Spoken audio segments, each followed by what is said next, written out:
Mari belajar dari Italia. Apa yang sebenarnya terjadi di Italia? Apa yang bisa kita jadikan contoh agar tidak terjadi di Indonesia? Kreatif konten ini berasal dari artikel warga Italia, dipersingkat dan dilengkapi data agar lebih mudah dipahami.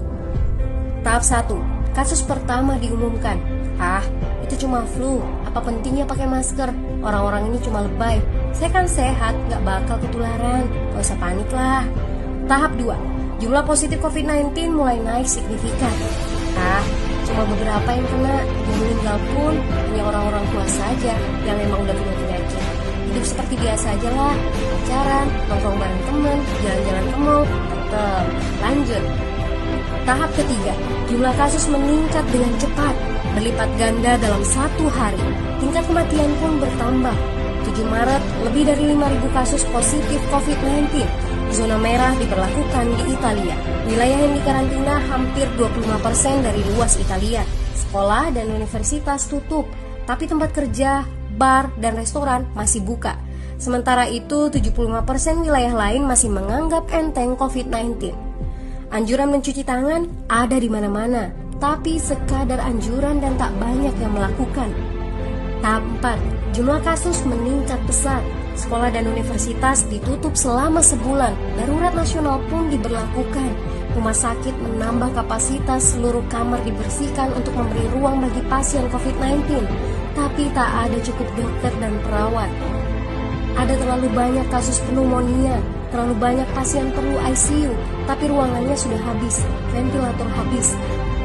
Pada titik ini seperti kondisi dalam perang, dokter harus memilih siapa yang akan diobati berdasarkan peluang bertahan hidup.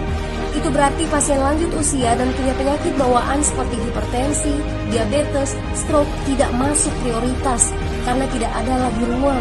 Sistem layanan kesehatan seketika runtuh. Tahap 5, 9 Maret mencapai lebih dari 9.000 kasus. Seluruh kota Italia lockdown. Orang-orang bisa pergi hanya untuk keperluan darurat dan dalam pengawasan ketat. Semua bisnis masih dibuka karena jika tidak, ekonomi akan runtuh. Itu kebijakan pemerintah. Mulai ada ketakutan, orang-orang mulai memakai masker dan sarung tangan. Tapi tetap saja, ada anak-anak yang merasa jagoan, masih ingin uji nyali. Pergi ke restoran rame-rame, hangout bareng, minum-minum dan lain sebagainya. Tahap 6. 2 hari kemudian pemerintah Italia berubah pikiran. Semua bisnis harus tutup, bar, restoran, pusat perbelanjaan, semua jenis toko, kecuali supermarket dan apotek. Penyebabnya, karena dalam sehari yang positif bertambah lebih dari 2.000 kasus. Penduduk yang mau keluar rumah harus mendapat surat izin. Surat izin ini didapatkan dari pos pemeriksaan polisi dan disebar di berbagai lingkungan. Yang melanggar bisa kena denda 3,3 juta rupiah. Bagi pasien positif yang tidak mau mengkarantina diri, bakal dituntut dengan pasal pembunuhan, hukuman 1-12 tahun penjara. 21 Maret jumlah korban meninggal di Italia terus meningkat melampaui Cina. Sebagai gambaran, luas Italia itu kurang lebih 2 kali Pulau Jawa. Penduduknya lebih dari 60 juta jiwa. Lalu apa yang harus kita pelajari dari Italia? Yuk, mulai dari diri sendiri, mulai dari di rumah aja. Jaga kebersihan lalu isolasi diri dan keluarga. Tidak keluar rumah kecuali sangat penting. Ini saatnya memulai solidaritas. Yang mampu harus mulai membantu yang tidak mampu. Ini adalah bentuk usaha dan doa kita semua. Semoga badai corona ini segera berlalu. Mari memulai kekompakan dengan membagikan informasi ini. Di rumah aja, mari belajar dari Italia.